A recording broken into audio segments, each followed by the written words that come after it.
Hi, everyone. In the last video, I talked about how to write the perfect introduction, and I'm hoping that that was really helpful to a lot of you.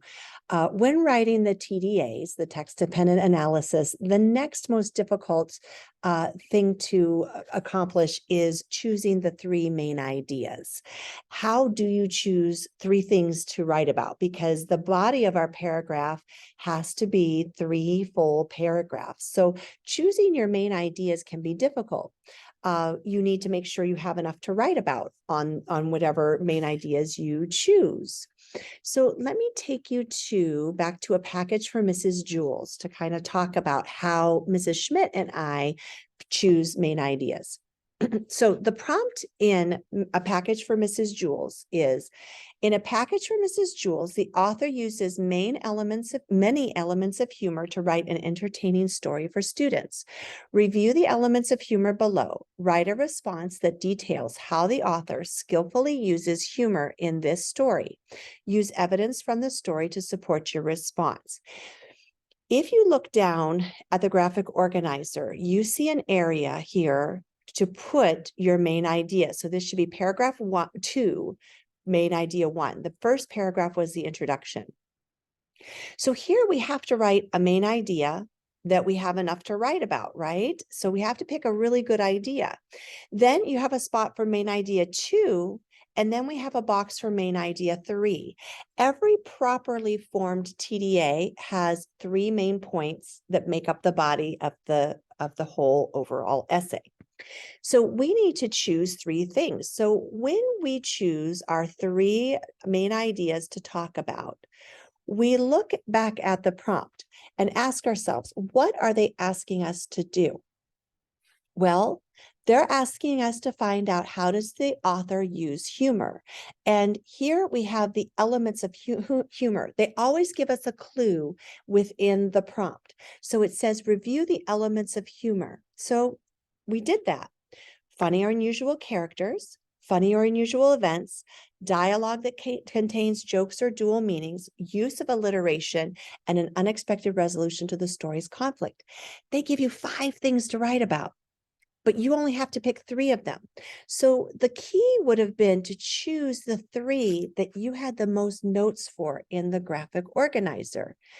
Most students had the most notes for funny or unusual characters, funny, unusual events, and an unexpected resolution to the story.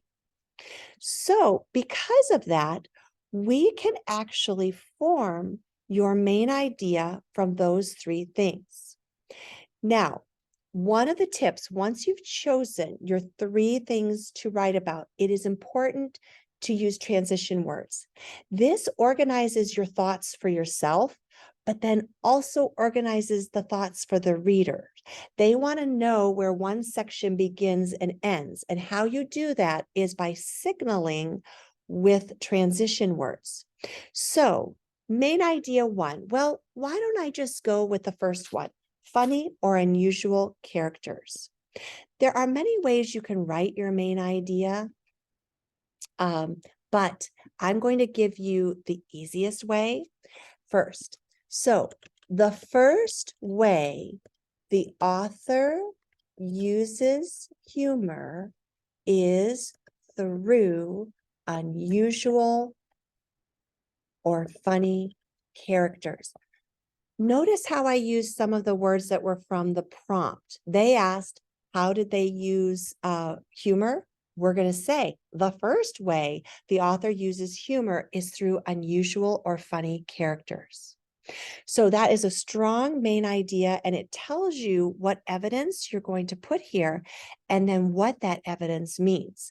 So you're going to be able to pretty easily fill out this graphic organizer. Okay, with this. So that's our first main idea. So now we go to the second one. Well, why don't we just keep it true to the boxes we have? Why don't we put funny or unusual events? So we already have main idea 1. Let's go down to main idea 2. Now, in the first main idea sentence, we use the word first. So in this one, this is the second one. So we're going to say the second way, and you can keep the sentence in the exact same format, but just change your main idea. The second way the author uses humor is through unusual events. And then you can talk about what unusual event happened. What does it tell you about being humorous? And the same with the next one. What does that tell you about being humorous?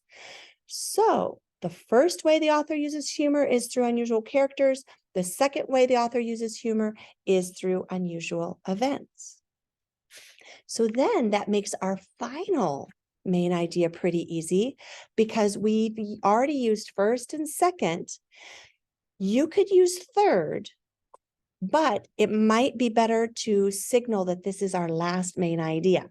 So let's go up to our boxes. And I said, many of you had the most written for unexpected resolution to the story. You know, when Mrs. Jules threw the computer out the window to teach her students gravity.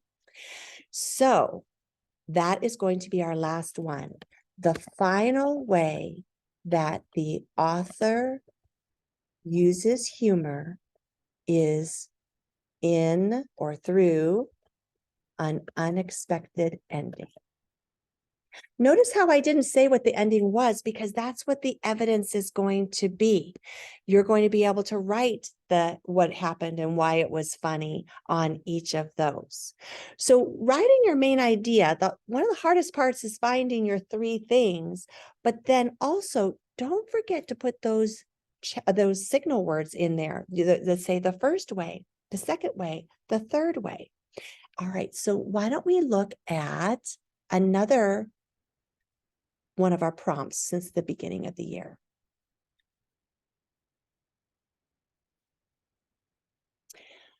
In the Royal Mystery, we worked on theme. It says, this is the prompt. A theme of a story is the message, central idea, or lesson in a work of literature. The theme is revealed through the character's actions, the character's dialogue, and the character's thoughts and feelings. What is the theme of the story? What details from the story helped you to determine the theme? Use evidence from the story to support your response. Okay, look back up to the prompt. Sometimes they give you the three things, right? And they did that here. They said, find the theme, and it's through the character's actions, what the character does, the character's dialogue. Dialogue means words they actually say, and the character's thoughts and feelings. They gave us our three main ideas. So this is going to become main idea 1. This is going to become main idea 2. And this is going to become main idea 3. So let's go down to our main idea boxes. The first one was characters' actions. We've already done the introduction. And remember those signal words. The first way,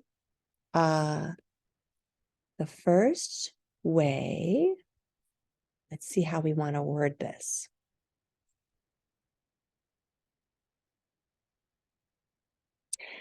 Theme is the story or the message from the author. Okay.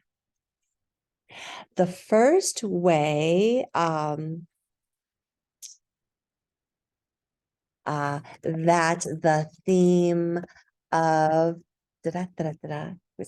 it can be different. It's based on how much evidence you have for different things. I think a lot of you chose cooperation for this one. The first way the theme of cooperation is shown in the story is through the character's actions. Okay. So the first way that the theme of this is shown in the story is through the character's actions. Okay, so that was the first thing that we addressed.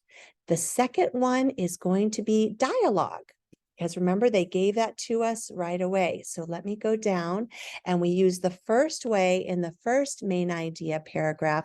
This one's going to be the second way that the theme of let me extend my box, is shown is through the characters, and you could change the word a little bit and say characters words, but a lot of times it's more professional and skilled if you actually use the words that they use in the prompt, and they use the words dialogue, is through the characters dialogue. And then you'd be able to say, what were the words they shown, what said, and then what does that mean, and finish that. Okay, the last one that they gave us, we look back again, characters actions was main idea 1, characters dialogue, main idea 2, characters thoughts and feelings. Okay, we want to use those signal words. The last way that the theme of is shown is through the characters' thoughts and feelings. And then you can go ahead and talk about those things. Now, these are just examples, so yours might vary a little bit. Just make sure that you do put the signal words in there, and then you do directly say which of the main ideas you're working on. So some of them are easy. They actually give you 3 things to talk about. So let's look at our last one. This is our most recent one, often running. In Often Running, Miata and Rudy are both campaigning to become class presidents. The 2 characters have different campaign strategies and goals. What are the similarities and differences between Miata and Rudy? Discuss how the differences affect their campaign strategies. Okay, for this one, they give you kind of 2 things to write about, and you have to come up with the last one. You definitely want 1 paragraph talking about the similarities and 1 paragraph talking about the differences. And then you might, for the last paragraph, compare both. Or some students in my room decided that they would write which person had the stronger argument and who they would vote for. So either one of those would be fine. There's not just one right answer for how you pick your 3 main ideas, but it can be difficult when you're just given 2 things to write about. So when we're talking about the similarities and differences, you could say, there are some similarities between Miata and Rudy. Now, in this one, this is the time we wouldn't use a transition word, because you wouldn't say the first way, because we're going to go on to differences for the second main idea. So this one is an example where you might not use the first way, the second way. So in this case, there are some similarities. And then on this paragraph, you would just write the similarities. Then the second main idea would be about the differences. And there were some similarities, but there are many differences. So there were many differences between Miata and Rudy. And you can even get more specific if you wanted to and talk about their campaign strategies and that sort of thing. And then for the final main idea 3, here are some samples that I saw in some of them. You could say, that